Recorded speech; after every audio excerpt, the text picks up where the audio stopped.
Now we turn you to regular settings. That was patience management. All right. Okay. I was told to tell some jokes while we're waiting. So what is a cloud? We talk about clouds in Salesforce quite a lot. I think we're 4 now, and they're multiplying rapidly. So what does a cloud wear under its clothes? Thunderpants. I made that up myself. I have plenty more bad ones where that came from.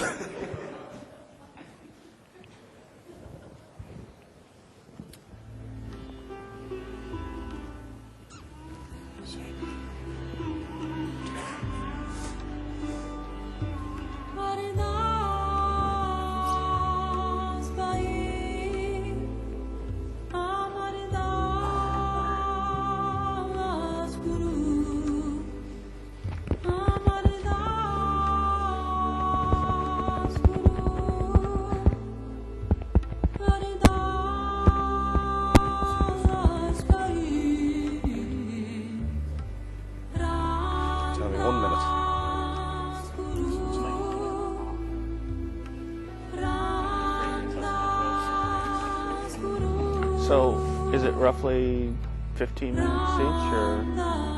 Yeah, it's probably not going to be that long. Well, we'll spend the time going through some slides and show the demo and just architect it. So, I think I shouldn't be more than about 10 minutes, but then you never know once it gets going. We have an hour, right? I think so if it's 15 minutes each, then at least 15 minutes at the end. Yeah.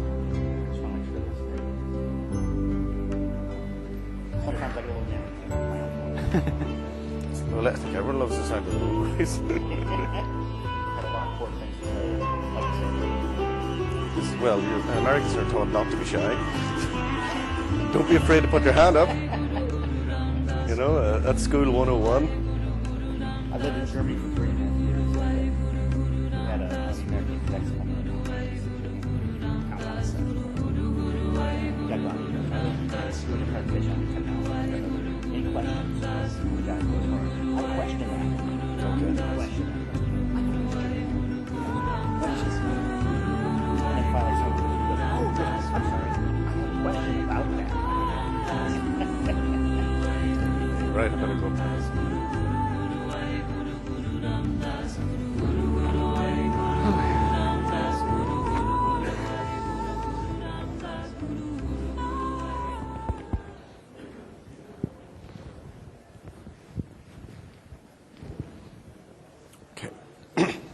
Right, good morning everyone. My name is Cyril Tracy. I'm a principal architect for the Service Cloud. And today we're going to bring you through a session called Show Me the Money, Driving Revenue from Your Contact Center. So what we're going to do is I'm just going to go through a short presentation just in terms of how industry trends are changing when it comes to contact centers. And then what we'll do is we'll hear from our speakers today, Steve and Matt from Saveology and TransUnion. This should hopefully take about 45 minutes. And we want to leave about 15 minutes for any questions you have. And I'd ask if you could keep your questions to the end. We'll have 15 minutes to go through as many questions as you'd like. And we're also available to take any questions if you want to come up and talk to us one-on-one. Okay?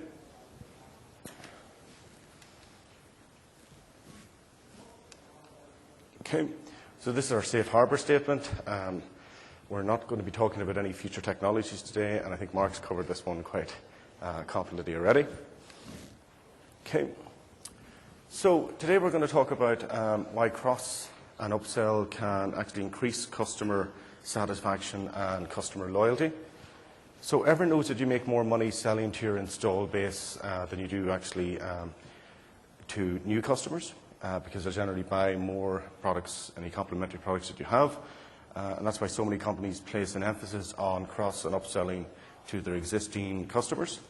And not enough marketeers enlist the help of their contact center. So they come up with all of these strategies to get more revenue from their existing customers. They don't realize that probably the most trusted advisor they have in their company is the person that's giving out support and help to their existing customers. And such a strategy can turn your call center from being a cost or a revenue neutral to actually being a revenue generation activity. which seems to be an industry-wide trend in that in the market that we're in, everything has to pay for itself. Okay. So training your customer service representatives to suggestively sell can boost both customer satisfaction and profit margins. So every person that calls in with a question or a query represents an opportunity to offer them an add-on service. I would think that the credit card companies are the best example of that. Every time you ring them, they're asking you to take their insurance just in case you lose your job, which is a very popular option in the times we're in. But an attractive cross or upsell can actually be a form of service. So you could have customers, if I was to give you an example of Salesforce.com, you could ring in, you could say you're having a problem, you want to create 2 different record types, and everyone's on one big long page, there's 25 required fields. So the solution to that is to go to the Enterprise Edition, which will allow you to break that page layout into different actual entities, thus increasing customer satisfaction and adoption rates. So that would be an example of our sales suggesting, moving up to a higher edition would actually get you a big return on investment. And a customer whose need has been better met, so if they're on the Enterprise Edition, will be a happier and more loyal customer. Okay. So it's a great idea. So how do I get started? So first of all, you're going to have to make sure that your customers have high levels of customer satisfaction. They're only going to be open to you making a suggestion if you're solving the problem that they ring in or email or tweet about. And the second, the agents generally need instant access to that information. So generally what you need is CTI integration to your phone system so that when they ring up, you don't have to ask them their name, what company they're from. It pops that information up. And as well as that, it also shows you what they've already purchased from you. And what you can do is, it's probably more importantly what they haven't purchased from you. So if you're selling product A, B, and C, and you can see they bought A and B, but not C, you can automatically go in and suggest that to them. And you can also provide them with a sales advisor tool. So this is one that kind of pushes out to them what you should be selling. So rather than them having to figure out that they don't have C, it automatically suggests to them when they're dealing with a support issue what they could offer to that particular customer. Okay? So I'm just going to show you an example of that later on. So in terms of cross and upsell strategies, they generally fall into 2 categories. So you've got a profile-based. So profile-based would be the contact center looks, sees what products they do or do not have, and they can see that information. Or it could be issue-based.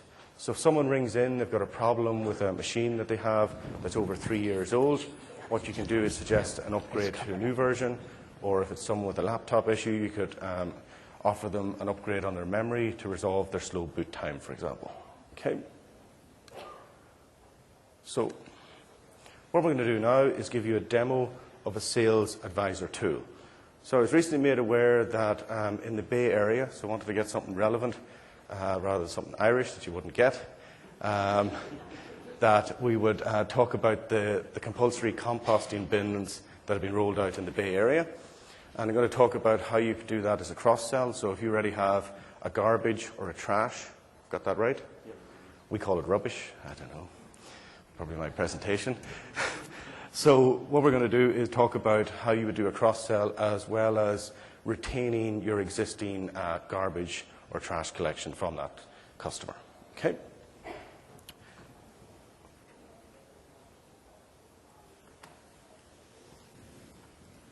Okay. So you'll see here I'm logged in as Oscar Grouch at Bay Recycling. He was one of my favorite characters. He was the guy that lived in the trash can and used to give out to everyone. We're going to try to turn that around and turn him into a customer hero. So you'll see here I'm just logged into the homepage of Salesforce. Just to point out, this is just an example of how you can customize Salesforce. So in terms of a call center environment, this is a Visual Force page, and it's just an example of the sort of customizations you could do. So one of the things you can do is when an agent first logs in, you can give them information, give them status updates, push out alerts. You can also put in stats, so you can show them how many open cases they have, unassigned cases that are sitting in queues, and achievement today. And these are just little Visual Force widgets that you can put into the home page, so that as soon as an agent logs in, they know what they've done, what they need to do. Okay? So what I'm going to talk about today is an application that is when an agent goes into a case, it automatically suggests to them a cross-sell or a retention campaign. So what I'm going to do is I'm going to show you how a marketeer could work with a service and support manager to come up with a campaign to cross and upsell in a support environment. So if we start off, first of all, with the campaign. So what you can do is you can set up a Bay Area domestic campaign with a number of children campaigns. So this is the marketing end. So you might have a domestic campaign for retaining your existing customers, and that would be the renewal campaign for any customers that are coming up for renewal this month. You could email out a new bin discount that you're offering. You've got the garbage collection, and you've got recyclables. Okay? And what you could do is you could add on to that and have a composting bin offering as well. So what you can do there is you can simply go in and manage members. So what you could do is pull out a report of Salesforce, show me all of the customers whose garbage collections expire this month, if they're on a yearly contract, and then link them to the campaign. They thus then become a target for that particular renewal campaign. Okay? So that would be the setup from the marketeer's point of view. So if I was to go in here and look at Lauren Boyle. So she's the Director of Operations for the City of Menlo Park, which is one of the customers here. And what we can do is if we go in and have a look at one of the cases that she's recently logged. Okay. So in the case here, if we just page down a little bit, you'll see here there's a new section called Renewals and Offers. So this is a Visualforce application in terms of Salesforce has been customized. And what it's doing in the background is it's going and looking up all of the contacts that are linked to those campaigns that we showed you earlier.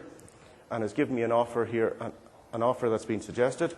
So her particular garbage collection expires this month, and she's also a target for the new composting bin because she hasn't already purchased one. Okay?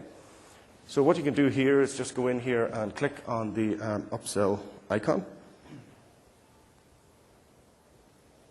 And what it does here is a very simple link. What it does is it brings you to an opportunity screen where you can go in and put in that you made an upsell. And what you'll do is you'll have a campaign life cycle saying offer made, offer rejected, offer accepted. And then save those, and then that's a new revenue stream. Because it's linked to a campaign, which is the domestic garbage recycling for November, you'll be able to see, out of X number of service calls where they made that suggestion, a certain percentage of those converted into customers, and you've increased your renewal and retention rate. Okay? And using Salesforce, on average, a survey of 6,000 customers had a 26% increase in retention and a 28% increase in customer satisfaction. Okay? Because you're offering them a service that they want. So it's a very simple application that you could push out to your agents. So I know the next question is going to be, this looks good, can I get it? So what we're going to do is we're going to get this listed on the App Exchange so that everyone in the audience can have one if they wish. Okay? So that was it from my point of view. It's just a quick demo. So what I'm going to do now is I'm going to pass over to our next speaker. So we're going to hear today from Steve Smith, who is the Senior Vice President and CIO of Saveology, which is one of our customers that's doing cross and upsell in their install base. Thanks, Cyril. Appreciate it. Good morning, afternoon. So before we get started, I'm going to stay down here. I'm a little more comfortable than being up on the podium. But I want to kind of ground you a little bit on my background. I'm kind of an old line CIO. Grew up on the mainframe side of the house, working with AS400s and MVS and OS390. Cut my teeth in the client-server world on Novell. So, a lot of what I'm concerned about on a daily basis is keeping our company's data safe, reducing risk, ensuring the integrity of our business, business continuity, business and disaster recovery. And so those are things that are top of mind for me every day. when I started this journey, it was a difficult transition for me into the Salesforce world. And I'll talk a little bit about that when I kind of wrap up my presentation, but I want to kind of give you a grounding of where I came from and then how I got to where we're at today at Saveology.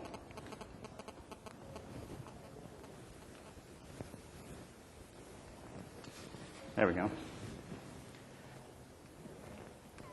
So just kind of a brief discussion about what Saveology is. You can read the slides yourself. I'm not going to read them for you, but the best way to describe is what Saveology does is, we've used this term, we're the Expedia of home services. What we allow is comparison and shopping on our site for all the things that you use in your home every day. Those would be telecommunication services, internet, broadband, satellite television, cable television, and you can look at the providers and the services offered in your area, and then you can compare those services and packages and pricing, and then order those. Our principal vehicle for ordering those is actually through our contact center, but we also obviously can transact on our site.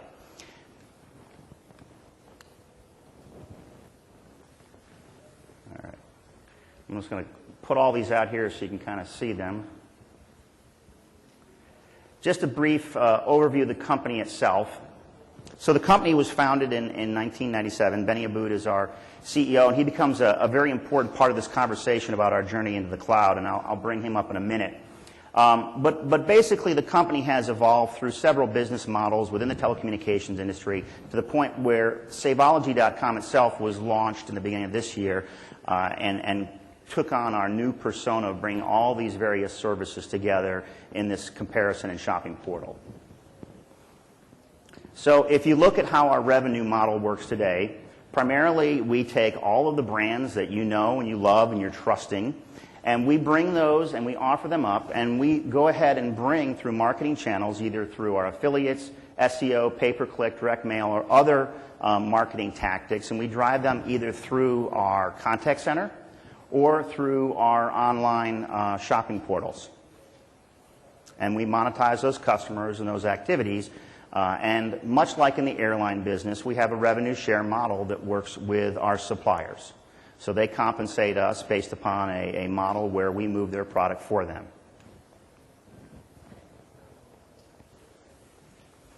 So I'm going to walk you through kind of a little bit about our environment. So what you'll see here, these are our 5 primary distribution channels for our product.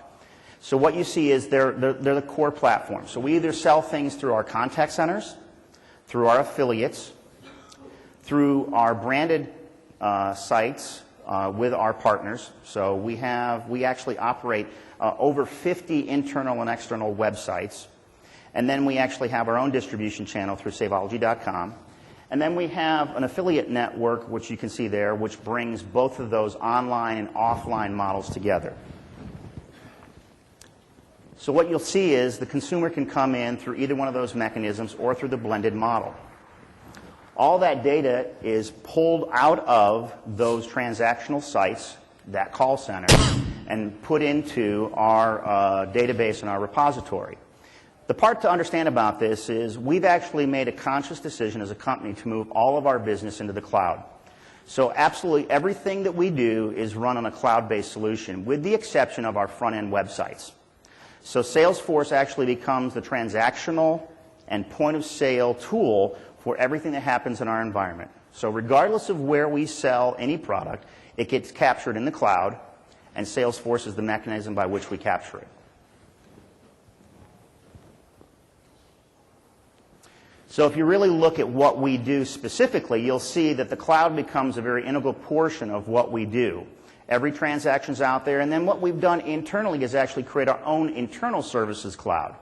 So we actually have an internal cloud connecting to the Salesforce cloud and pulling those two pieces together.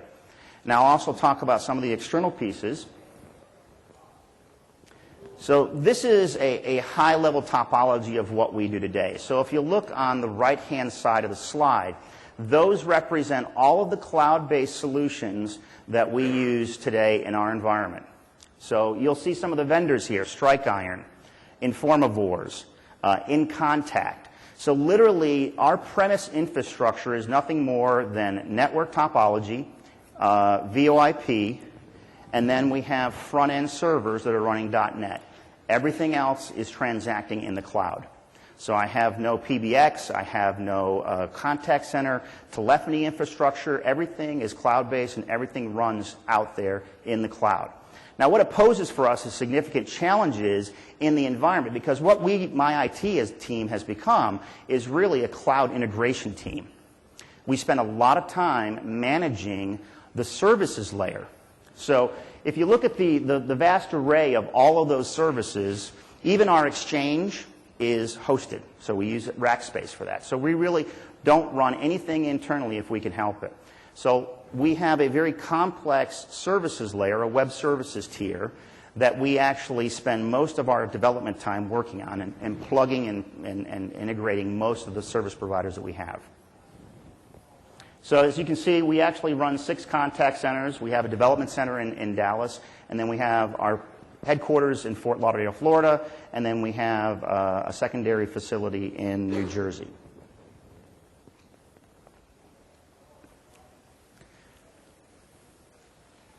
So I guess the point that I want to drive is that the cloud is the foundation for us. It is our infrastructure. It does provide all the tools necessary for us to run our business. It was a tough decision process to get us to this point. But what we've learned is, and I've made 2 highlights here, we have now the capability to do add-on services into our contact center. And most recently, we made an acquisition of a company called Support Squad. We actually have a booth out here, number 1311, so you can swing on by. But if you go there, you'll see Support Squad is basically Geek Squad over the phone. It's telephony, telephone-based support for all kinds of home communications and computer peripherals, etc. But what this is an add-on opportunity for every customer that calls in, and we can go ahead and upsell them. We're actually going to be putting that out in the App Exchange, so we're working with Salesforce right now. So anyone that operates a contact center actually has the chance to go ahead and put this into your contact center, and it becomes an additional revenue stream. So regardless of what you're selling, there is an add-on service, and we can partner with you, but it also becomes an additional revenue stream for us. So we sell it obviously in our 6 contact centers, as well as a couple other add-on services. Club Saveology, which you see here, is a loyalty program that we have in-house as well.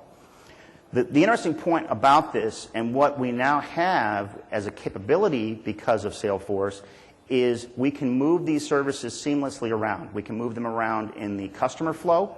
So depending on how we want to sequence those things, we can also tack them on or remove them from any services. So if someone calls in, say, for Comcast cable, and Comcast as a partner is not comfortable with us upselling or cross-selling these new services, we can just remove that. Speed and flexibility is what Salesforce has given our company. The ability to actually manipulate and move services is also critical for us. So there's Support Squad. And like I said, we position that with all the customers that call in. It's a great beneficial service, and it ties in extremely nicely with what we do, because people are buying either broadband or high-speed internet or cable services, satellite services, so it's a nice add-on feature.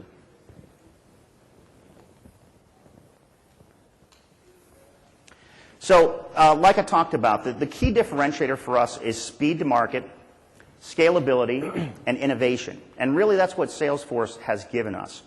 Now I want to talk a little bit about the discussion and how we got to the cloud. When I first came on board about a year ago, Saveology was operating all of their platforms in discrete silos. So every platform was disconnected. There was a centralized database architecture, but still a few of the products were sitting on their own database environment. The challenge I saw is we needed a point-of-sale environment to capture all of those transactions and all that information. So like a good CIO and technology guy, I figured, all right, let's get to business. We'll sit down and start building something. So I did the scoping exercise, and I anticipated, sitting down with my guys, that we were going to spend somewhere around $1 million to $1.5 million in the next 12 to 18 months to build a complete point-of-sale environment. Now, I took that proposal to our CEO. Benny and I sat down, and Benny said, I can't wait a year and a half. I got to move now. Speed, innovation, flexibility are my key differentiators in the marketplace. So you got to find me a different solution set. I got to get there quicker. Now, at that point in time, we were also deploying Salesforce as our CRM tool and our contact center customer management tool. We'd already started the work of integrating InContact and the CTI adapter into that environment. We actually were using Informavores as well as our scripting tool, and we had contracted with Aperio to help us do that integration work on the critical level of pulling those pieces together. The challenge was trying to do that in a rapid time frame, and so we put a little pressure on it. Well, lo and behold to us, we were able to deploy over 500 agents in less than 90 days. So we were able to get there extremely quickly. Now, what that did was set up in my CEO's head, well, if I can get that done in 90 days, then why would I spend a year and a half? Why don't we move everything into Salesforce and put everything in the cloud? Being the risk-averse guy I am, I was kind of opposed to that because, well, gee, it's scary. All that stuff is sitting in the cloud. What if Salesforce becomes the next Enron or the next Arthur Andersen? Those are real concerns that I had. But I will tell you that the epiphany moment, and Cyril and I were talking about this before you all came in here, the epiphany moment really came when I was sitting with Benny, and we were talking about this, and he said, listen, I need to move faster, I need it cheaper, and I need to be able to deploy and move my services around seamlessly with a high degree of flexibility. As a businessman, the argument, the timelines, and the cost were overwhelming and compelling. I had to agree. As a technologist, I wanted to fight it. But as a business person, it was the right solution for us because now we're going to be able to literally put our entire business up in the cloud in less than 6 months. Everything. And now once it's up there, the next battle I have is to start talking with my developers about Apex and Force.com. And I will tell you that it's still a tough battle, and I'm going to be fighting that because we still have a very strong .NET presence, and our developers and our architects don't speak too highly of Salesforce. They affectionately call it Java for Dummies. But what it does give to the business, and in particular our marketing team, our marketing organization, is now going to have the tools and the flexibility to do things themselves. Now, that has two benefits. One, it helps speed our business process and move us forward and speed the market. But it also is going to help drive down the cost of technology in general because I don't need to hire some of the high-priced talent that I've brought on before. And for some of you in this room, that may not be a comforting thought, but as a business person, you have to put the hat on and think about that. If I can sell more, do it faster, and do it cheaper, that's what this is all about. You know, I had a boss early on in my career tell me that corporations are the last dictatorships in the world. And they truly are. This isn't a democracy. We don't get to vote. What votes is the profitability of our company and the ability to grow our business and our revenues. Salesforce has allowed us the ability to do that. So let's talk about the agents. In general, the feedback from our agents has been extremely positive. They have better tools. We can give them more flexibility. The interesting part about this is we also, in the process, went ahead and made a significant reduction in our footprint costs inside our contact centers. We deployed VMware along with cloud-based computing solutions, and now everyone's working a dumb terminal. So I have $300 solid-state dumb terminals for all my contact center folks. That allows us now to be able to, plug and play and rack them and stack them and trash them if I have to. The other part which is interesting is now that I have everyone running in the contact center in the cloud, I can seamlessly move agents anywhere on the planet. Give you an example. We made a decision to move some of our work outside of the company to third-party vendors. We were able to literally move 300 contact center agents in less than 30 days. Just flipping a switch. And that 30 days was really more about them hiring and training than the technology. The technology literally took me less than a week to move the agents overseas. Done. So the flexibility is there. And if you're running those kinds of solutions, it's an extremely compelling argument. So the key takeaways that I want to kind of share with this group is that the journey to the cloud was a typical build versus buy decision. We just got there faster, cheaper, and easier by moving into the cloud. We decided to take the cloud route, and we deployed agents in a much quicker time frame. And for it, we're a better company. We have more flexibility. We're still working through the kinks, but I can tell you that it was a success far greater than I've experienced with other deployments of other technologies. If you want reliability and speed, the cloud model is there. And I will tell you that my CEO, my business partners in marketing, And finance recognize that, and they're here as well because they believe in what we've done. I still haven't, massaged all my fears and apprehensions, but I will tell you that we've worked out some technology strategies to make sure that our data retention is safe. So any transaction happens in the cloud, we're pulling out of the cloud and we're putting it into a cold storage. And I got that agreement from our owners and from our executive team, because if something happens, at least I know I've got the data and it's safe. And finally, I was a doubter. I really was. But I will tell you that I've seen the cloud be able to deliver things faster and cheaper. Now, going back to my opening statement about being an old CIO, there is nothing that's new about the concept of what Salesforce does. For those of you who remember the mainframe days and the dumb terminals, we're back to the future, okay? The only thing that's changed is now we have something called the Internet. Instead of having a proprietary network that connects all these dumb terminals around the planet, we now have the Internet, which allows for seamless and ubiquitous connectivity for them. So it is a democratization that has allowed us to be able to put feature and application-rich tools in the hands of users, but still maintain that integrity, that control, and that flexibility from a centralized perspective. So with that, I think I got one last, and then I'll turn it back over. Q&A. So I'll turn it over to Matt. Thank you. Thanks, Steve.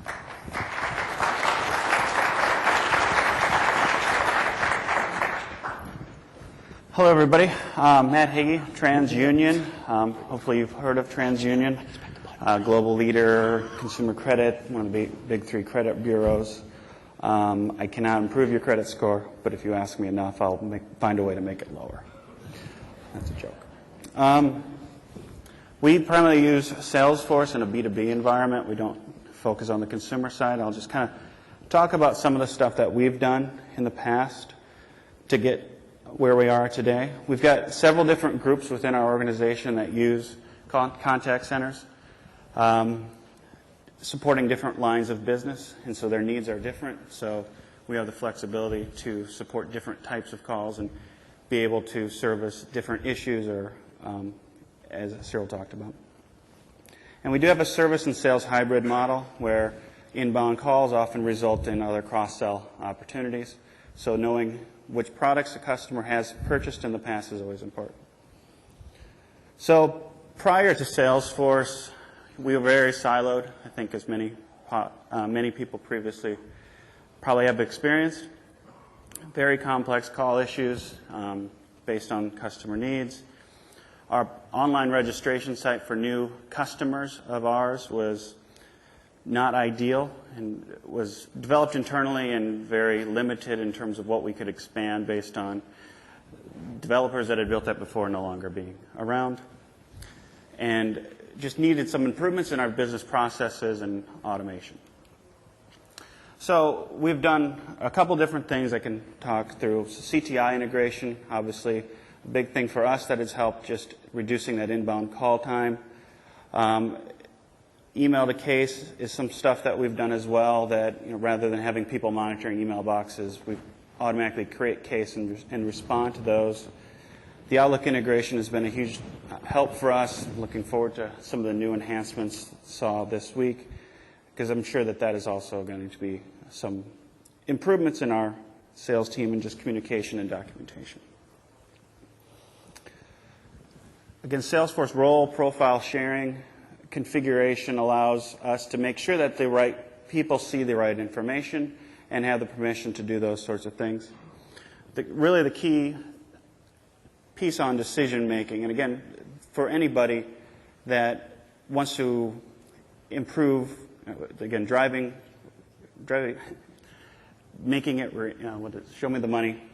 It's always improving revenue, increasing revenue, or decreasing costs. So you can't just say sales go out and sell more. How do you do that? So it's different for every company in terms of what are their drivers, what helps drive revenue, what helps decrease costs, and for us having that picture of the customer, what have they purchased before, what are truly cross-sell opportunities for us. When that data was in other systems, you don't want to be in Salesforce to log a call and then go into another system and try and figure out what they've purchased because there's no connectivity there. So we've used Informatica on Demand as a way for us to pull that data from other systems and integrate that directly into Salesforce. So with the click of a button, our salespeople can say, this person has bought these products, these services for the last 2 years. I know what other things I can sell to them while on this call. I can use that past revenue and product indicators to determine what sort of things I should also be doing on the call. Are they a large customer? Are they a small customer? But having that data in separate systems, finding a way to pull that information in, improving decision making is, again, one of the things that will help your agents do their job better. Also, improving communication. How do you let people know when certain things have happened? It was also mentioned today in the keynote with Vitrazo, metrics that are being looked at are the ones that usually get the action taken to that. So what are the KPIs for your organization? What drives your business? What are good indicators, drivers to revenue? What are drivers to those costs? And get those numbers in front of people. Create those dashboards. Drive that behavior. Make sure people are notified when certain things happen so that action can happen appropriately.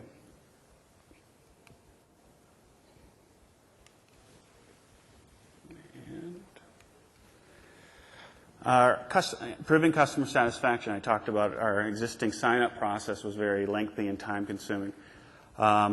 It didn't really, some of the limitations we had, it didn't persist the data. So we worked with Aperio and built using the customer portal, re-engineered our sign-up process so that using that portal, we automate the delivery of the appropriate information that they get.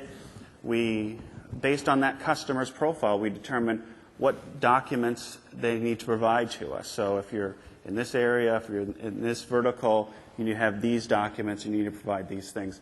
That's all within the system that calculates those different requirements, and it's a variable based on each applicant's needs. So rather than a static 10-step process that everybody uses, it's dynamic for each applicant as they're going through that process. So a couple screenshots here.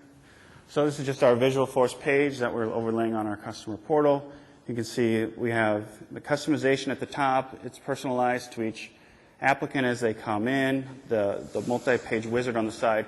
Variable number of steps based on what they need to do. If they are going to be furnishing data to us, if we need them to provide bank references, they're all just little mini tabs there. We'll keep track of their progress. And we use native field validation rules to ensure that we're getting proper data in all these fields. So, your tax ID has a certain format. We can ensure that they're providing that proper data to us. So this is the applicant's view of that. We're just a Visualforce page within a portal. Internally, the view that our sales reps see. So they can, using workflow, using automatic status updates, we're keeping track as that applicant's going through the process. We're seeing what step they're at. We now have visibility to that applicant. As they're filling in data, we're tracking they finished this step, they finished this step. And where in the past we invited people to a site, they signed up or maybe they didn't, now we have that visibility into that pipeline. So we have proactive follow-up with those applicants that maybe haven't logged in yet or have been taking an extra long time to complete the process, and it's an opportunity for us to reach out and assist them in answering any questions that they may have, because our sales can see exactly what is being entered real time. And this has really helped us improve the sign-up process. We've reduced overall our sign-up timeline by 75% and greatly streamlined a lot of the process. Again, sales benefit, faster turnaround time, better visibility, all that stuff. Also, again, improving customer experience also deals with customer satisfaction. So I don't know if everyone has used ClickTools before. We use ClickTools to automatically, we use workflow to trigger off a survey every time we create a case or every time we close an opportunity that goes to the ClickTools site. We ask them, how did we do? Was our sales rep helpful? How did you find the process? Were your questions answered quickly and easily, et cetera? we pull that data back into Salesforce so that we can report at an account, at an opportunity, at the sales rep level, how are they doing servicing their customers. So again, it's driving that behavior. It's, performance reviews are based on what my average feedback score is. When you start to drive that sort of behavior as well, sales starts to focus on, these are the things that, I'm compensated for is based on how well I service customers. So driving that survey data back into Salesforce, giving that visibility via dashboards that management can track scores over time or scores by rep. We can also trigger off workflows to their managers when an exceptionally bad score comes in. We obviously didn't meet a customer's need there. What do we need to do in terms of, to improve this situation with this customer, cross-sales, et cetera.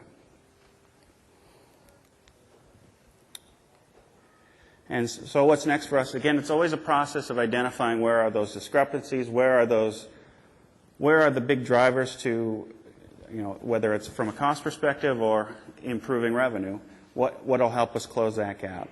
So continuing to improve that process for us in terms of allowing for online signatures, improving the partner management piece to extend that, as well as social media.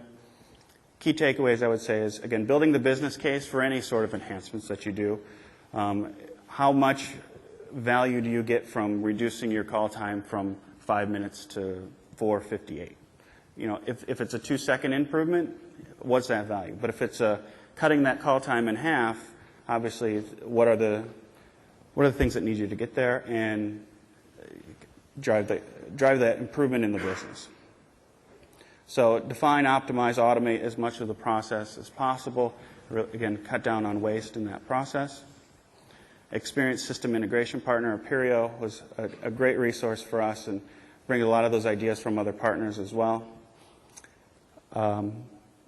Customer portal and sites have really helped us reducing some of our, even just reducing internal costs to support some of that. Like I talked about, we have that existing registration system supported by IT and kind of ignored and not wanting to be updated, and being able to use the portal for that has helped us.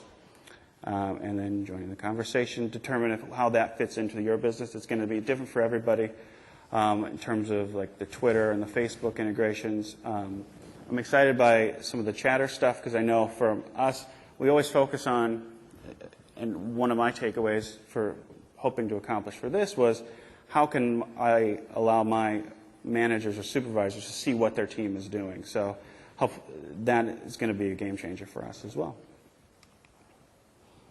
That's what I have. Okay.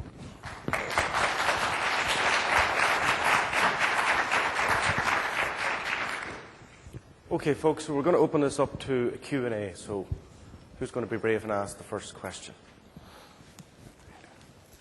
And if you could come up to the mic. We don't actually have a mic to hand out. Or if you could shout. Anyone, any questions? It's pretty easy. Somebody must have a question. You may have to tell some more jokes. I may have to tell them some more jokes. Sorry, you had a question? Both of you guys were using CTI integration. What were some of the challenges, I guess, that you ran into in terms of implementing CTI, which is basically the telephone system integration with Salesforce? So what were some of the challenges along the way? We used Envox for our integration, but we did this probably 2.5 years ago, so we were a very early adopter for that. So our experiences may vary. I think they learned a lot, and we learned a lot through that process. So I don't know if I can speak for what everyone else would experience for that. Like I said, we utilize InContact as our tool for the telephony piece, as well as all the contact center management. For us, I think the challenge is really focused around the integration of the various tools that were taking place on the desktop. We spent a lot of money and a lot of time trying to make sure that they all worked seamlessly together. Because while a lot of these folks are, Salesforce partners, there aren't a whole lot of examples out there. So when we pushed InContact, for example, they were pretty clear that, well, yes, we've done this before, but there was only a couple folks that had done it. So it was good to have a strong integration partner who had worked in the Salesforce integration environment. As I mentioned, we used Apereo. Sounds like Matt did as well. That was a big differentiator for us, but I think the takeaway, at least on this piece, is you're going to run into integration issues just like you do with any kind of disparate pieces of technology. Be prepared to invest the time there, understand those things, think through those integration points. Any other questions? No. Okay. I'd like to thank you for... I was just going to point out, too, Click Tools is a great tool. Check it out if you can get a chance. I've also used that as well as a way for just from an internal process. It doesn't have to be just for customer surveys. I've used that for internal QA and feedback, and as I develop training material for our team, click this to quiz yourself on the results. And if you pass, then an email, and we'll set you up your profile appropriately. If you fail, you've got to take it again, just to ensure that sales has that again, they meet that minimum standard for being able to get permission to use these tools, just so that they don't cause more damage than by, oh, I read through the deck, I know what's going on, and click, delete all, that sort of stuff. Okay, thanks very much for your time, folks. I hope you find that useful. Thank you. Thank you.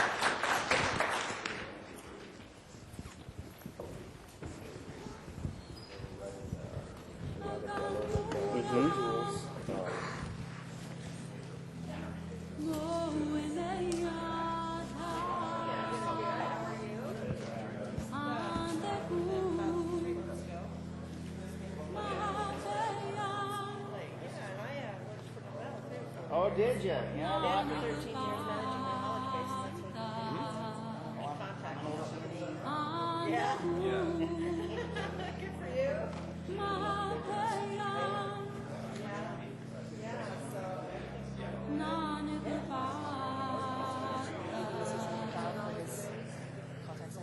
In contact. Yes, PBXs are dead. Well, yeah. Well, I think on demand is, like, if you think of Salesforce back in 2000, 2001, it was a game changer in terms of going from client server to the cloud. The same thing's happening in the call center now. We're not, you can use Salesforce, but like Cisco, for example, are sponsoring this, are now moving, their small and medium-sized business is going to be on demand in the cloud. So you won't have to have a PBX or a switch. Right. Right. Yeah. So Cisco's going to ship in Q1 next year. Right. But Cisco, Avaya, and Genesis are the big gorillas, but like even they've, made the decision to move into cloud because customers don't want boxes anywhere.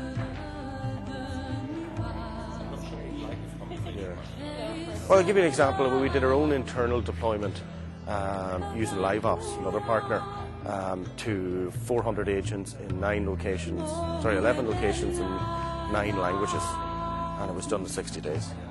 And the cost, and the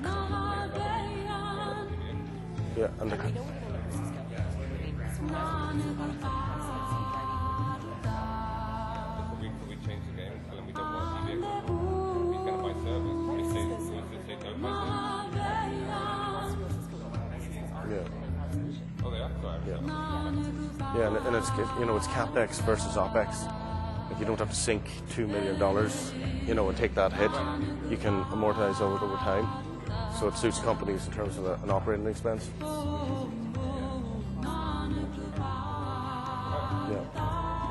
And you can manage your call center in a browser.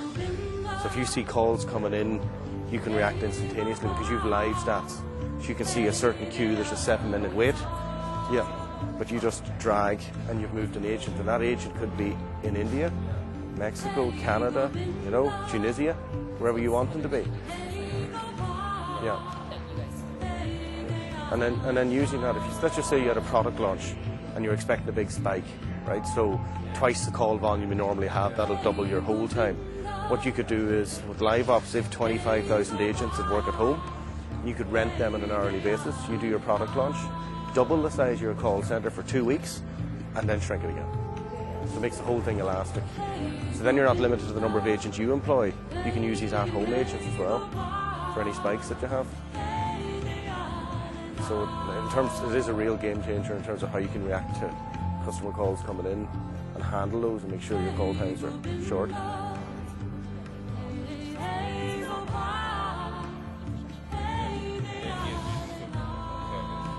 Yeah, well, this was a box guy. You can see here, he doesn't want any more boxes. Like he actually brought into it, he's moved everything. You know, even their exchange is hosted. So then all they do then is work at the integration level. So what other things do we want to do with the technology rather than managing the technology? That goes away, you know?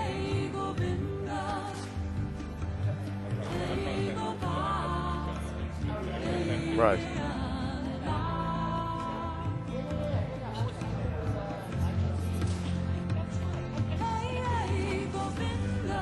Yeah, I think Avaya are about to launch as well. Because anything Cisco do, you know, there's a bit of a... Yeah. The funny thing is, like, both of Cisco and Avaya are using Salesforce. They're both big customers.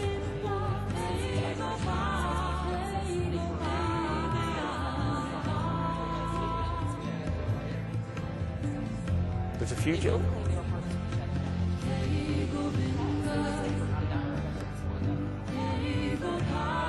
Probably wasn't fun.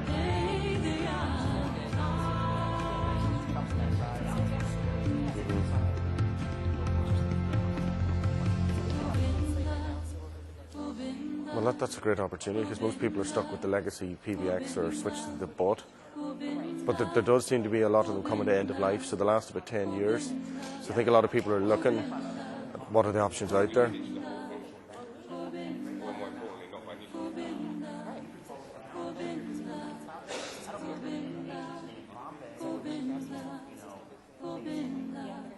And have a look at InContact as well, because I've heard great reports about them. And have a look at InContact Live Ops in Cisco in terms of what they can offer and check out how much it costs. Okay, super, thank you.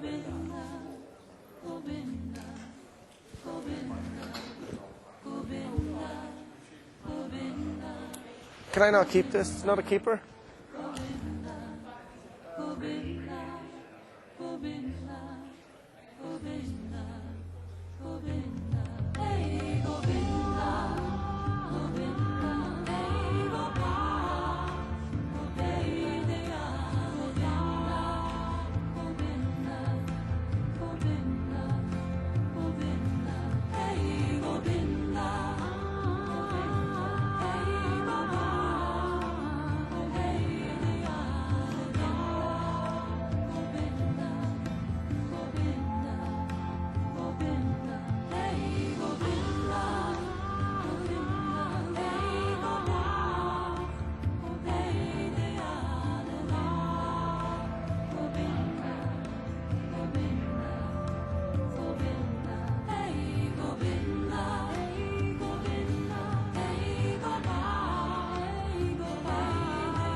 Amardas